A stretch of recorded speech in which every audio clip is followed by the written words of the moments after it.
누구나 그렇듯 저 역시 연애 시절에는 남편을 정말 많이 좋아했어요. 가끔씩은 싸우기도 하고 의견이 안 맞는 부분도 있었지만 그래도 대화로 풀어나갈 수 있다는 게 좋았었죠. 그래서 남편하고 결혼을 했어요. 처음에는 같이 산다는 게 기분이 좋기만 했었는데 시간이 점점 흐르자 나 대신 빨래며 밥을 해주던 엄마가 없어지자 하나부터 10가지 모두 다 남편과 제가 해야 하다 보니까 점점 힘이 들기 시작했어요. 그리고 이 와중에 임신까지 하게 되면서 인생의 난이도는 더 높아져만 갔는데 아마도 이때부터 우리 부부 사이는 조금씩 멀어져 갔던 것 같아요. 예전이라면 대화를 해서 풀어나갈 수도 있었겠지만 안타깝게도 우리 부부는 서로 너무나 지쳐 있었고 그래서 한 번을 싸워도 더 감정적으로 대했으며 조금의 양보도 하려고 하지 않았어요. 이제 와서 다시 생각해보면 저도 그렇지만 남편 역시 아직은 결혼할 자세가 되어 있지는 않았던 것 같아요. 아무튼 우리 부부는 아이가 태어난 후로는 각자 할 일만 할 뿐 그 이상의 일은 전혀 도와주려고 하지 않았어요. 솔직히 말해서 그때 저는 아무것도 불편하지 않았죠. 이전이라면 아이만 돌보는 게 아니라 남편까지 신경을 썼어야 했었지만 이제는 더 이상 남편한테 어떠한 신경을 안 써도 된다는 제 나름대로의 명분이라는 게 생겼기 때문이었죠. 그래서 저는 이대로도 좋았습니다. 비록 생각처럼 행복한 결혼 생활은 아니기는 했어도 사랑스러운 아이가 건강하게 커가는 걸 바라보는 것만으로도 만족했거든요. 하지만 남편은 아니었나 봐요.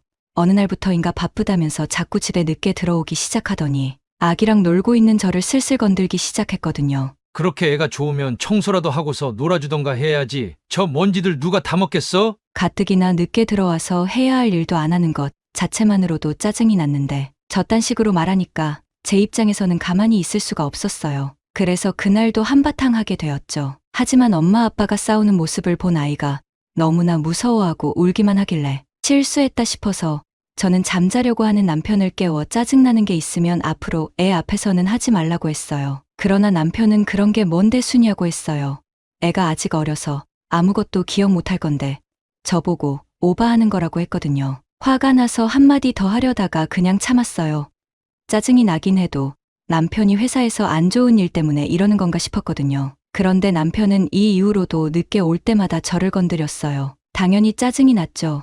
아무리 회사 일 때문에 스트레스를 받는 거라고 하지만 저라고 집에서 마냥 노는 것도 아니고 그렇다고 이런 부분에서 스트레스를 받고 있다고 얘기라도 한다면 저 역시 일하는 입장에서 이해를 해주던가 아니면 회사라도 이직할 때까지 내가 돈 벌겠다고 할 수도 있는 부분인데 남편은 그저 어린애처럼 얘기는 안 하고 툭툭 건들기만 하니까 제 입장에서는 정말 미쳐버릴 노릇이었던 거죠. 그래서 남편이 짜증내면 저도 똑같이 짜증을 내줬어요. 그러자 남편이 그러더군요. 더 이상 이렇게 살기 싫으니까 양육권도 주고 집도 줄 테니 이혼하자고요. 왜? 나 없어도 상관없잖아? 이혼해준다니까? 생각지도 못한 이혼을 얘기하는 남편을 보니까 머리가 멍해지더라고요. 그런데 남편은 제가 말하기도 전에 짐을 싸더니 집을 나가겠다고 했어요. 저는 일단 잡아야겠다는 생각으로 나갈 거면 얘기라도 하고 가라고 했었지만 남편은 들은 척도 안 하고 나가 버렸죠. 이대로 결혼을 끝내는 건 아닌 것 같았어요. 그래서 남편한테 전화를 했었죠. 하지만 남편은 화가 단단히 난 건지 수십 수백 번의 전화를 했는데도 전화를 받지 않았어요. 결국 저는 늦은 시간이기는 했지만 남편이 갈 때라고는 시댁밖에 없을 거라는 생각에 시어머니한테 연락을 해봤죠. 혹시라도 남편이 시댁에 찾아갔다면 회사 문제 때문에 스트레스를 받는 것 같으니까 마음 좀 잘 추스르게 도와달라 하려 했는데 글쎄 남편은 시댁에 오지 않았다고 하는 거였어요. 엄청 난감했어요.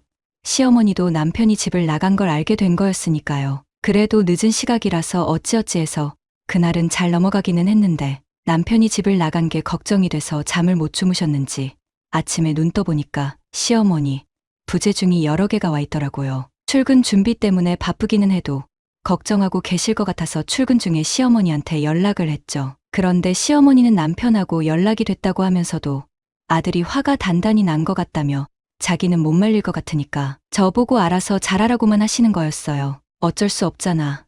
내 말은 듣지 않겠다는데 어쩌겠어. 너무나 이상했어요. 남편이 화가 나서 집을 나간 것도 아니고 이혼하겠다고 집을 나간 건데 저보고 알아서 하라는 게 이해가 안 됐거든요. 특히 싸워서 그랬다면 저한테 연락을 하지 않던가 아니면 화를 내셨어야 하는 건데 그러지 않으니까 이상했던 거였죠. 그때부터 남편이 나한테 무언가를 숨기고 있다는 느낌이 들기 시작했어요. 그런 게 아니라면 지금의 남편이 하는 행동이나 시어머니의 갑작스러운 태도 변화는 설명이 안 됐거든요. 그날 저는 퇴근하고 나서 남편이 미쳐가지고 가지 못한 짐들을 하나씩 체크를 해봤어요. 혹시나 단서가 나오지 않을까 하고요. 하지만 아무리 뒤져봐도 증거가 될 만한 건 보이지 않더라고요. 이대로 영영 이유도 모른 채 남편하고 이혼하게 되는 건 아닐지 걱정을 하고 있었을 때 생각지도 못한 곳에서 남편의 흔적을 발견하게 되었어요. 돈 관리를 서로 따로 하고 있다 보니까 카드 고지서는 각자 확인하고 그랬었는데 남편이 집을 나가고 나서 새로 날아온 남편의 카드 고지서를 제가 확인할 수 있게 된 거였죠. 그리고 카드 내역서에는 제가 생각지도 못했던 여자와 있었다는 증거들이 가득했어요. 그동안은 아무리 사이가 안 좋아도 그래도 결혼한 지 얼마 안 되기도 했고 애아빠이기도 하니까 바람을 피우고 있을 거라는 생각은 아예 하지도 않았거든요. 하지만 현실은 그런 게 아니라서 화는 나는데 연락이 안 되니까 뭐라고 할 수도 없더라고요. 그래서 기다렸어요. 연락이 올 때까지. 나하고 이혼하고 싶으면 내가 싫든 보기 싫든 연락은 해야 했으니까요. 그렇게 2주쯤 지났나 아마 그때 연락이 왔을 거예요. 오랜만에 연락해놓고선 지 자식 안부는 하나도 물어보지 않은 채 이혼만 하자는 헛소리를 하길래 나하고 이혼하면 딴 여자랑 새살림 차리려고 그러냐니까 남편이 깜짝 놀랐어요. 아마도 내가 이혼할 때까지는 자기가 바람 피우는 걸 모를 거라고 생각했던 것 같았어요. 하지만 모든 걸 알아버린 저에게 끝까지 이혼은 하고 싶었는지 갑자기 물어보지도 않은 상간녀 얘기를 하더라고요. 들어보니까 저도 알고 있던 여자였어요. 비록 저는 본 적도 없고 누군지도 잘 모르는 여자이기는 하지만 남편이 자기 첫사랑을 이야기해 준 적이 있어서 기억이 났던 거였죠. 그런데 저는 아무런 상관이 없다고 생각을 했어요. 남편의 첫사랑일 뿐이지 저한테는 그저 상간녀였으니까요. 나도 자기한테 정말 미안해. 그래서 내가 가진 거 다 주고 간다고 하는 거잖아. 그러니까 자기가 조금만 이해를 해줘. 이해는 개뿔. 저는 이해하고 싶은 생각은 없었어요. 단지 상간녀가 좋아 죽어서 처자식을 버리고 간다고 하는 놈을 잡기 싫었을 뿐이었죠. 그렇게 저는 허무하게 이혼을 했어요. 상간녀한테 위자료나 받을까도 싶었지만 이미 남편한테 받은 게 많아서 행동으로 옮기지는 않았어요. 하지만 이혼을 했다고 해서 다 끝난 건 아니었습니다. 저는 엮이기 싫어도 어쩔 수 없이 한 번씩 엮일 때가 있었거든요. 저하고는 남이라 해도 아이한테는 하나뿐인 친아빠다 보니까 한 번씩 아이 때문에 연락할 수밖에 없었던 거였죠. 그러다 보니 어쩔 수 없이 남편의 소식도 종종 듣게 되었는데 어느 날 저한테 날짜를 잡게 되었다면서 무슨 날에는 연락 자체가 안 될 수도 있으니까 알아두라고 하더군요. 솔직히 이때 기분 정말 더러웠어요. 이혼할 때만 하더라도 일이 바쁘기도 하고 아이 돌보느라 정신이 없어서 슬퍼할 시간도 없었지만 제일 악질인 놈이 행복할 걸 생각하니까 기분이 더 안 좋았던 거였죠. 거기다가 듣기로는 상간녀도 초혼이 아니라 재혼이라서 키우던 아이가 있다던데 저뿐만 아니라 제 아이까지 외면받는 기분이라서 당장이라도 연 끊고 살고 싶은 생각이 들었어요. 그래서 속으로 다짐했죠. 언젠가는 아이가 아빠를 찾지 않을 때가 되면 앞으로 남편은 영영 아이를 못 보게 할 거라고요. 그런데 신혼여행 갔다 온 지 얼마 안 됐을 때 이게 뭐 하는 일인가 싶은 일이 벌어졌어요. 저하고 이혼하고 나서부터는 오해받을 수 있다고 절대로 먼저 연락하지 않았던 남편이 먼저 연락을 해오더니만 이상한 소리를 했거든요. 자기 첫사랑이 사기를 쳤다고요. 무슨 사기를 쳤길래 저럴까 싶었는데 그동안 남편은 첫사랑이 이혼했던 이유가 전 남편하고 성격 차이와 폭력이 심해서인 줄만 알았었는데 신혼여행 갔다 온 지 얼마 안 됐을 때 저는 걸지 않았던 상간녀 소송을 당하게 되었던 거였죠. 그러니까 다른 여자가 남편의 첫사랑한테 상간녀 소송을 걸었던 거였어요. 즉 남편하고는 양다리였던 거였죠. 그래서인지 드디어 콩깍지가 벗겨진 남편은 이제야 정신을 차렸다며 저한테 다시 만나자고 했어요. 내가 결혼은 했어도 아직 혼인신고는 안 했어.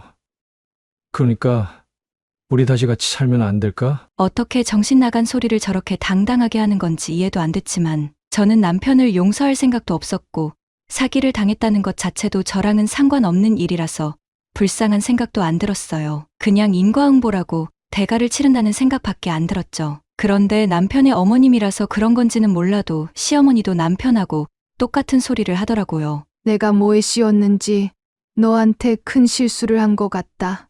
그러니 다시는 이런 일이 일어나지 않게끔 노력할 테니 한 번 더 기회를 주면 안 되겠니? 저한테 용서를 구하려는 두 모자한테 똑같이 말해줬어요. 그냥 바람도 아니고 처자식이 뻔히 두 눈 뜨고 있는데도 딴 여자가 좋다며 결혼까지 한 마당에 무슨 용서를 해주냐고요. 할 말이 없었는지 땅바닥만 쳐다보는 것도 똑같이 닮았는데 참 역겹다는 생각밖에 들지 않았어요. 그래도 남편은 그동안 잊지 못했던 첫사랑처럼 첫 가정을 이루었던 나와 자식까지 포기할 생각이 없었나 봐요. 내가 당장은 용서를 하지 않는다 하더라도 언젠가는 용서해 줄 수도 있으니까 자기 할 도리는 다 하겠다고 했거든요. 그래서 그때부터 저한테 양육비 외에도 생활비를 보내고 있는 중이네요. 뭐 저는 끝까지 용서할 생각이 없어요. 남편은 저한테 돈도 주고 이제 와서 아빠 노릇하면 용서해 줄 거라고 생각하는 것 같은데 저는 그럴 생각이 아예 없거든요. 그런 거 있잖아요.